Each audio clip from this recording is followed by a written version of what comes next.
Ya, terkait dengan kelanjutan narasi tentang sanad lunas hutang yang diperankan, yang kejadian itu menimpa pada sahabat Rasulullah yang bernama Mu'adz bin Jabal.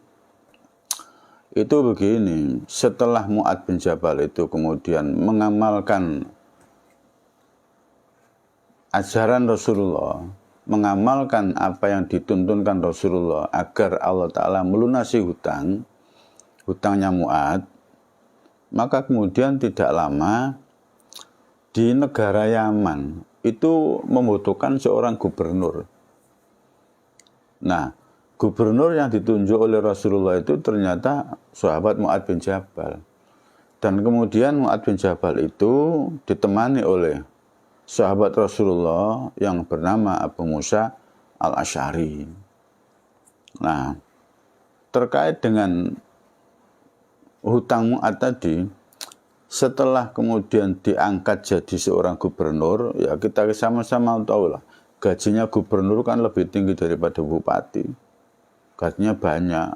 Nah, dari gaji yang banyak itu kemudian oleh Mu'adz disisihkan sebagian untuk melunasi hutang-hutangnya. Dan hutangnya menurut kita sih ya waktu itu ya banyak. Ternyata walaupun kecil, walaupun banyak, Mu'adz itu bisa apa?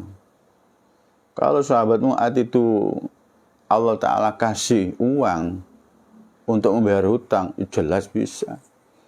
Berarti kalimat ini di saat si sahabat Mu'adz itu kemudian ditagih orang Yahudi dan tidak bisa bayar waktu itu, sampai kemudian tidak Jumatan, itu saya pikir karena Mu'adz tidak dikasih uang oleh Allah Ta'ala. Jadi kembali kepada Allah Subhanahu wa Ta'ala. Jadi kalau memang Allah beri uang untuk membayar hutang itu bisa. Bukti bahwa saat itu tidak dikasih Allah Ta'ala uang, nggak bisa bayar. Loh.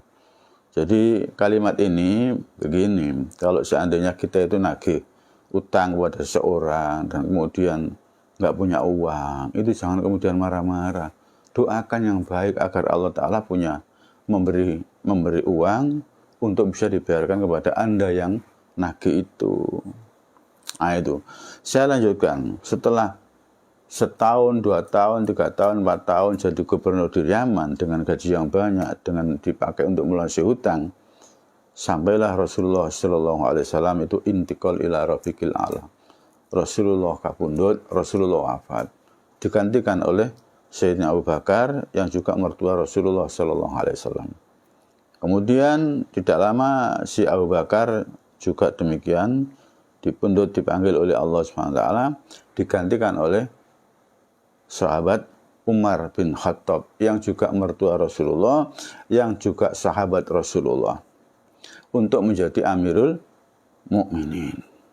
Nah, di saat Umar bin Khattab menjadi Amirul Mukminin itu, satu saat gubernur Yaman yang bernama Mu'adz bin Jabal itu ditimbali itu dipanggil untuk datang ke kantornya Sayyidina Umar, untuk ketemu Sayyidina Umar.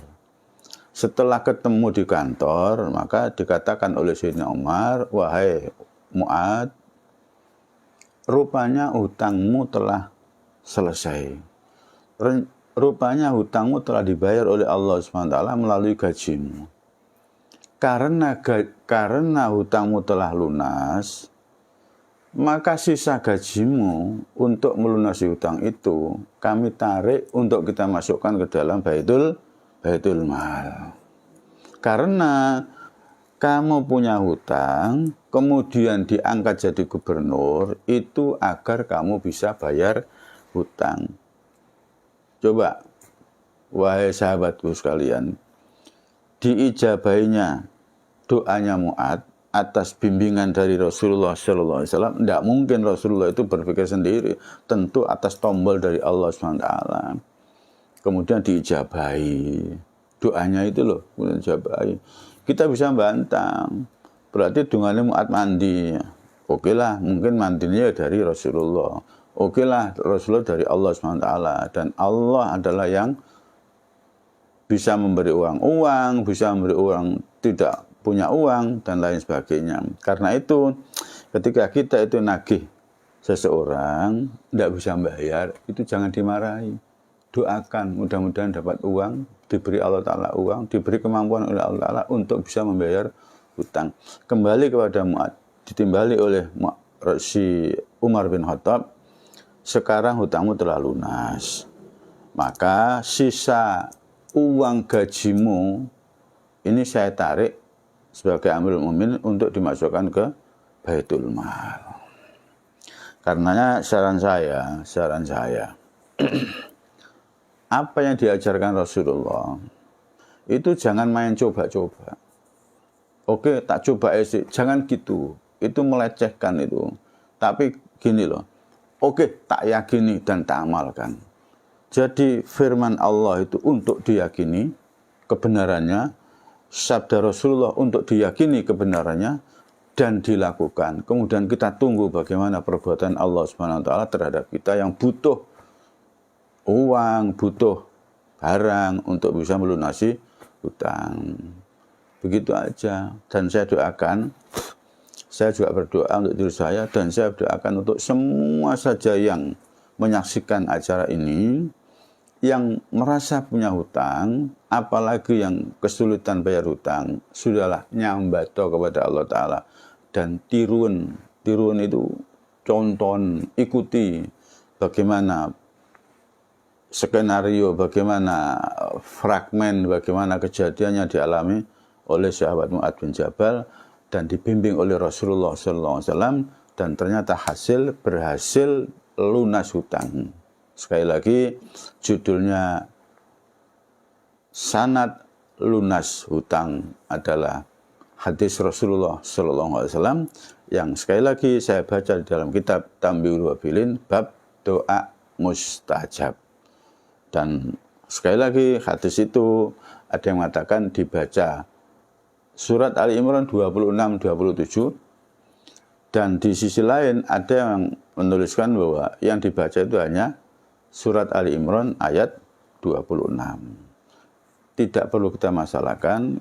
Bagaimana Anda kalau saya baca surat Ali Imran sebagaimana saya lihat di dalam kitab Tambihul Wabilin ayat 26 dan ayat 27, lalu doanya tak baca sekalian sebagaimana persis dawuh Kanjeng Nabi terhadap Mu'ad bin Jabal.